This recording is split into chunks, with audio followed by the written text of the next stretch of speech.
मधेसी जनता इतना कायर है, हमें नहीं लगता है कि कोई कालखंड में हमारे इतिहास में मधेसी जनता इतना कायर था, है न था, न है, न रहेगा।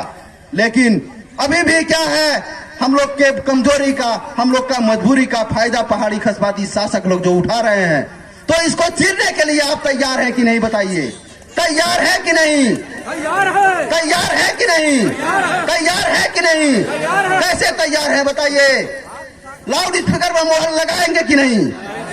लाउड स्पीकर पे मोहर लगाएंगे कि नहीं? यही एक विकल्प है, यही एक जन अभिमत का कदर है कि डॉक्टर सीके राउत जी शांतिपूर्ण ढंग से रोड पर नहीं, आंदोलन नहीं करना पड़ेगा, आपको बंद कोठरी में अपना मोहर लगाना है। हम ये नहीं चाहते हैं कि रोड पर उतरकर दूसरा बिखरी कांड हो, रोड पर उतरकर भैरहमा का दूसरा कांड हो। हम ये नहीं चाहते हैं कि फिर से कैलाली कंचनपुर जैसे घटना हो। हम ये नहीं चाहते हैं फिर से कि रेशम चौधरी जैसे लोग, हमारे लोग जो आजीवन कारावास बैठे।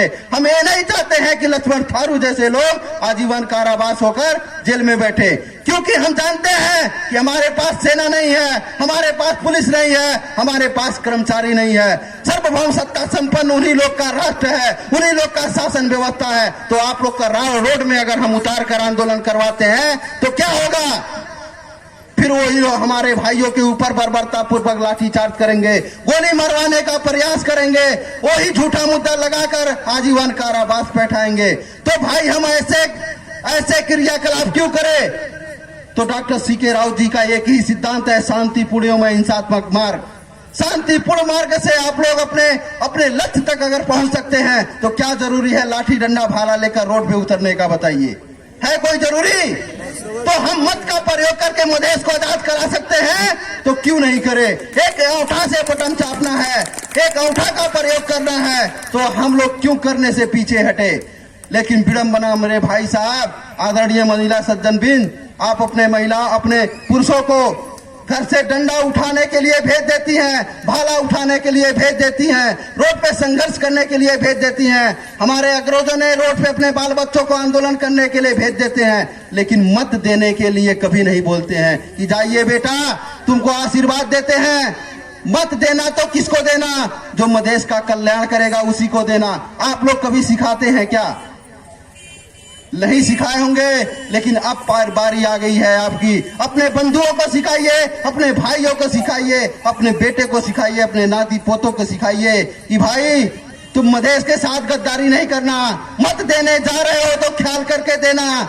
इस बार जनमत संग्रह का ऐलान हो चुका है, डॉक्टर सीके राउत जी ऐलान कर चुके हैं। अब की बार नहीं हुआ तो दूसरा कोई डॉक्टर सीके राउत नहीं आएगा, अमेरिका छोड़ के आप लोग के बीच में नहीं आएगा।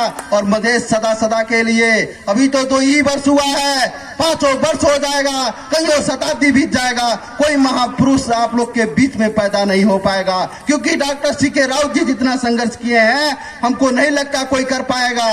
तो आप लोग, क्या अच्छा समय आ गया है, अच्छा दिन आने वाली है, उस अच्छे दिन के करीब हैं। इसीलिए अंगूठा का प्रयोग करिए, अपने मतों का सही ढंग पे प्रयोग करिए, और मधेश के भूमि से जो पहाड़ी खसवादी शासक की पार्टी है उनको मार भगा कर तार दीजिए। वो पहाड़ पे जाकर राजनीति करे, मधेश में नहीं, क्योंकि हम पहाड़ में राजनीति नहीं कर रहे हैं, हम मधेश में राजनीति कर रहे हैं। और हमारी पार्टी मधेसी जनता की राज लाएगी, मधेसी जनता के लिए यहाँ पर स्थापित हुई है, पहाड़ में नहीं। तो वो लोग, उन लोगों को पहाड़ में भी चाहिए, हिमालय में भी चाहिए, मधेश और तराई में भी क्यों चाहिए? सभी जगह पे उन्हीं लोगों का शासन चाहिए। हम 51% मधेसी क्या है, अभी भी दर दर के भड़कते रहे हैं। हमारे भाई बंधुओं उन्हीं पहाड़ी खसवादी शासक वर्ग का नेपाली भाषा, नेपाली व्याकरण रखने पे मजबूर हैं। आखिर क्यों हैं? तो अब समय आ गया है, ऐसे लक्ष्मण थारू जैसे लोग, रेशम चौधरी जैसे लोग को बचाना है तो अब सही ढंग से मत प्रयोग करना है। और आगे के दिन में हम अनुरोध करना चाहते हैं, जो ये भारत से आकर यहाँ पर बैठे हुए हैं, जो मारवाड़ी वर्ग हैं, जो बड़ा बड़ा ये फैक्ट्रियां चला रहे हैं, उन पे आप लोग कड़ा निगरानी करिए, क्योंकि आप लोग को अनुभव है, आज से नहीं, जब जब मधेश आंदोलन की बात होती है तब तक दुर्घटना करवाने वाले लोग आज भी भैरहवा में सुबह उठकर आते हैं, दिन भर व्यापार करते हैं और शाम को वापस नौतनवा चले जाते हैं, सोनौली चल जाते हैं और यहाँ पे कहते हैं कि हम मदेशी हैं। उन जैसे भगोड़े पर उन विश्वास नहीं करिए, वो मदेशी कदापि नहीं हो सकते। वो तो व्यापारी हैं, आपको भजाते आते हैं, दिन भर भजाते हैं, शाम को वापस चल जाते हैं। तो ऐसे ही जो आपको इर्द गिर्द में यहाँ पर जितना फैक्ट्रियां है, ये लोग यहाँ के नहीं है। कोई हिमालय का है, कोई पहाड़ का है, कोई बिहार का है, कोई दिल्ली का है, कोई लखनऊ का है, कोई मुंबई का है। वो लोग आप लोग का दर्द क्या समझे? वो लोग को तो पैसा जो देगा वही सबसे बड़ा महान है। तो पैसा कमाने आए हैं वो लोग, आप लोग के भाई बंधुओं को लूटने आए हैं। और जब आंदोलन की बात होती है, अभी हिमालय कांग्रेस माओवादी रापरापा जैसे लोग नेपाल बंद कर ले तो पूरा का पूरा चक्का जाम हो जाएगा। लेकिन मधेश और मधेसी पार्टी का जब आंदोलन होता है तो बंद करवा कर देखे तो वही लोग जबरदस्ती चलवाता है, आखिर क्यों? और हमारे भाई बंधु लोग अपने ही गाड़ी लेकर इधर से उधर हमेशा नहीं चलाते हैं, लेकिन जिस दिन बंदी होगा उसी दिन और ज्यादा चलाते हैं। आखिर क्यों? तो हम लोग अपने से ही अपने पैर में कुल्हाड़ी मारते क्यों आए हैं? इनको क्यों नहीं पहचान रहे हैं? उस नागार्जुन को क्यों नहीं पहचान रहे हैं कि तो डसने वाले लोग किसी को बख्शेंगे नहीं। आज स्वार्थ है, आज स्वार्थ है तो हम लोग के साथ आप लोग को भाई बंधु कहकर पैर पकड़ते हैं। कल के दिन में जब उनका स्वार्थ हट जाता है तो आपको वो लात मार कर ताड़ देते हैं।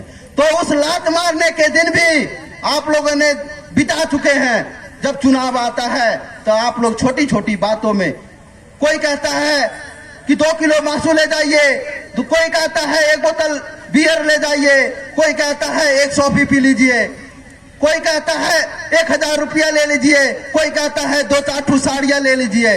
चुनाव में क्या हम लोग का औकात यही है?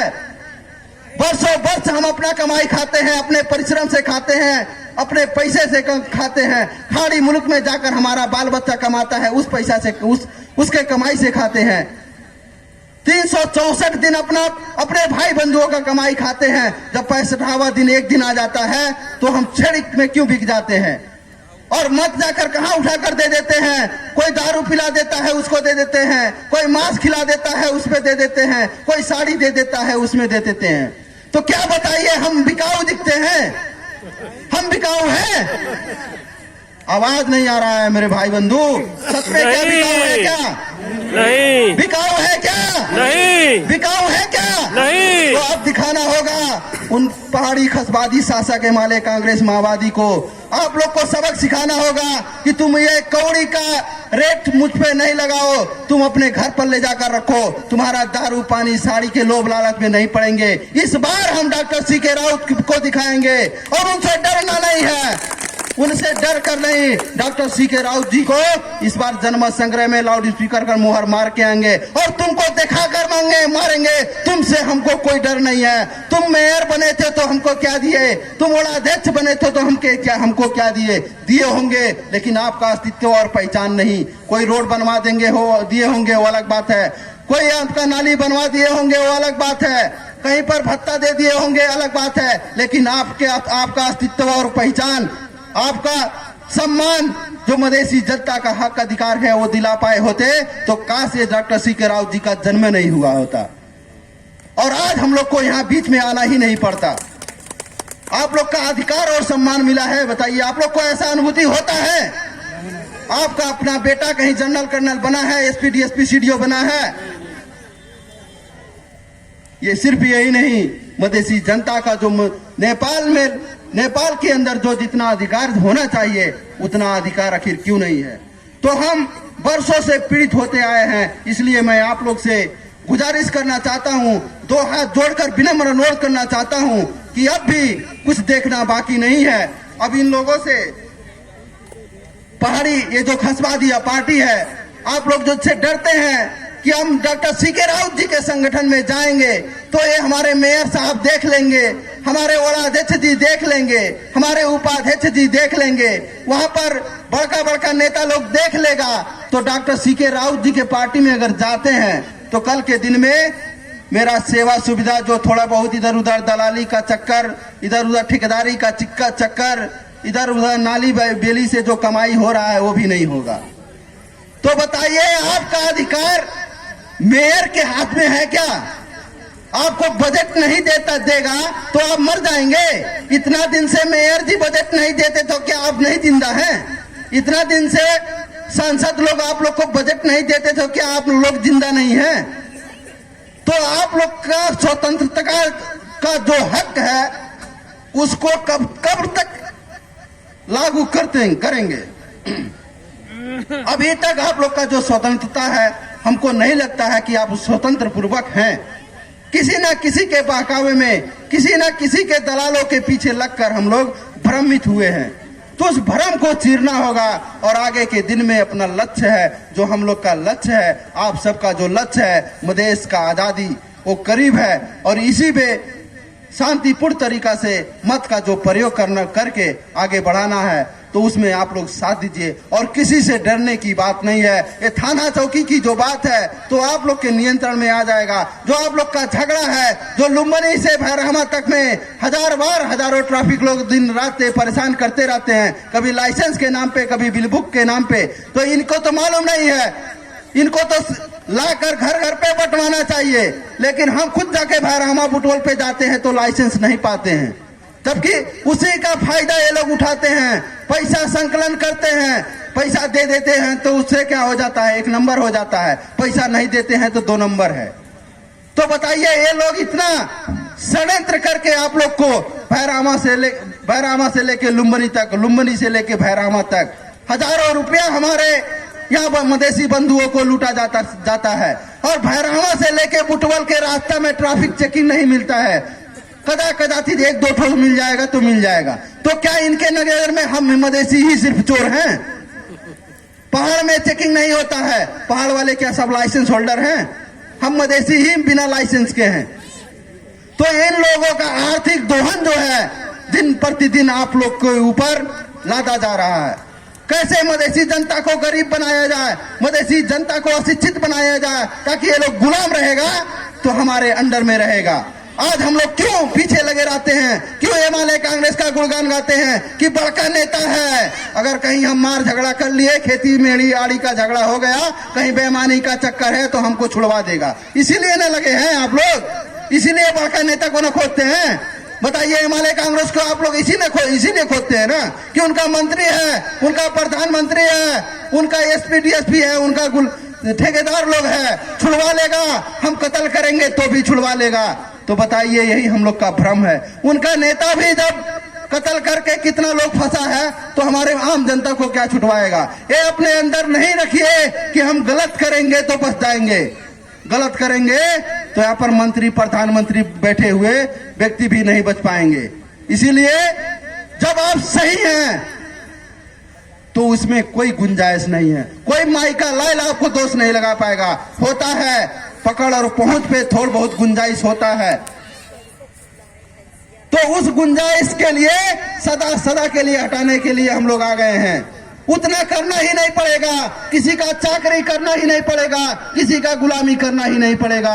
जब आप लोग का शासन प्रशासन होगा तो आप लोग वैसे ही स्वतंत्र हैं। कोई रोक टोक नहीं होगा आपके बीच में, कोई झई झगड़ा नहीं होगा। अगर झई झगड़ा होगा तो सामाजिक न्याय के तरह हम लोग कचहरी लगवा कर वही मिलवाएंगे।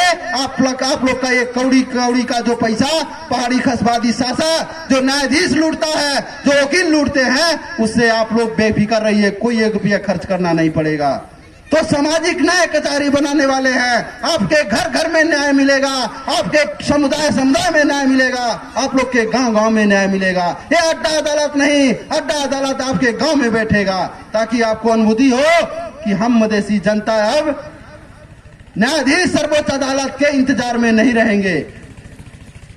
तो ये न्यायालय स्थापना होगा। इसीलिए जनता राज बनाने के लिए हमारी पार्टी आप लोग के बीच में आ गई है।